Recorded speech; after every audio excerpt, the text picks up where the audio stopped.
I will admit, there were moments when I went, oh, guilty. Yeah, guilty. Yeah. And there were moments when I was, like quite chuffed about the whole thing. It's like, that would never be a problem with me.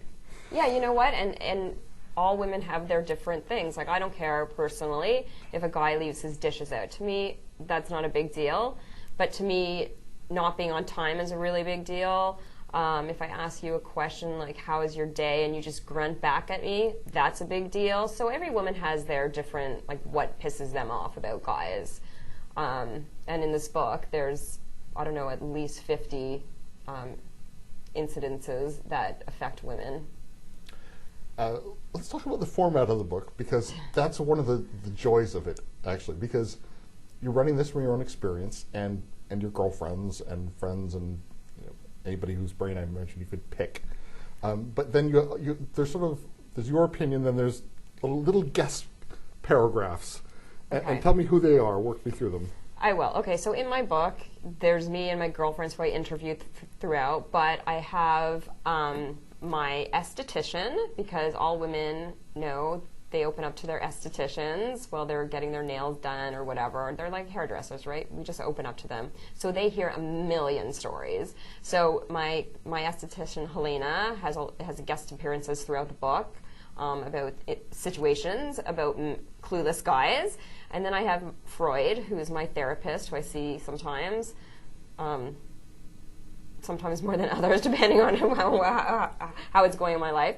But he has a guest appearance. And it's funny because every time I saw him, he charged me, but I would ask him questions about, well, what should couples do in this situation? So this book is worth like $5,000. So he was a big guest appearance. And then I have Grade A Husband.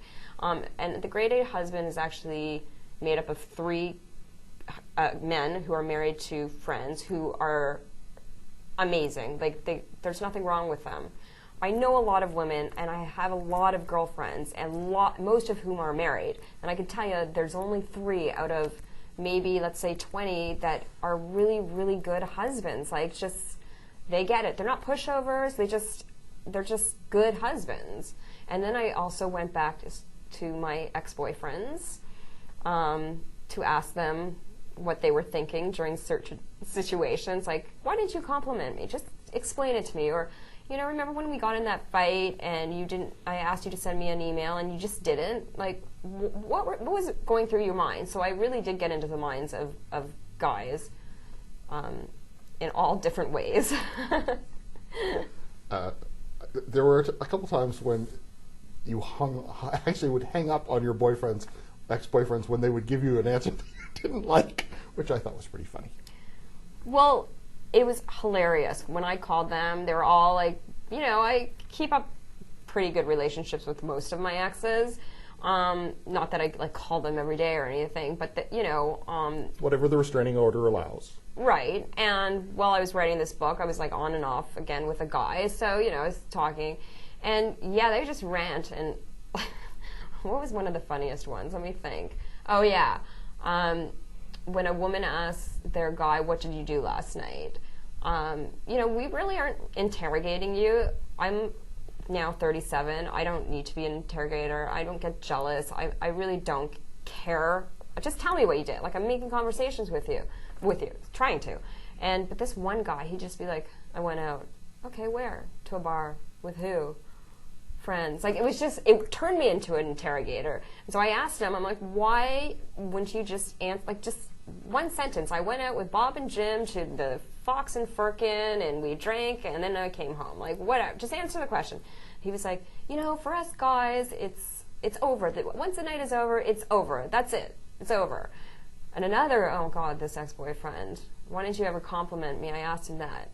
He's like, once you start complimenting, then it's never ending. It's like, dude, goodbye. It's like, what do I have to say to that? There are moments in here where I went, Rebecca, can you see that there's a little... I learned so much about myself during this process, just talking to all these women, and literally I would call a girlfriend who worked at an office. I would say, bring all your girlfriends for lunch. I'll treat them all to lunch, and we would all just rant. And when I heard some of their rants about their husbands, I was like, I did feel bad for men. I was like, okay, sometimes we are overly harsh. And I learned, there are tactics and tips in this book to get out of your clueless guy what you want, so, without being a naggy. Am I allowed to swear or no? Yeah, go for it. Bitch. Yeah, I learned that I was a real bitch sometimes, and I didn't go about it the right way. So I learned a ton about how I could have improved myself.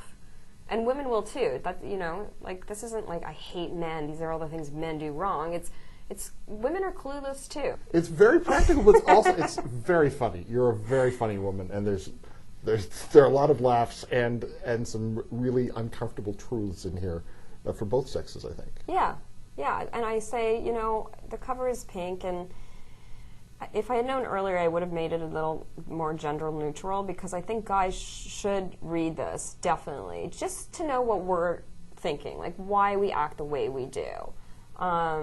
But girls can buy it for their husbands and fold down the pages that they think are super important.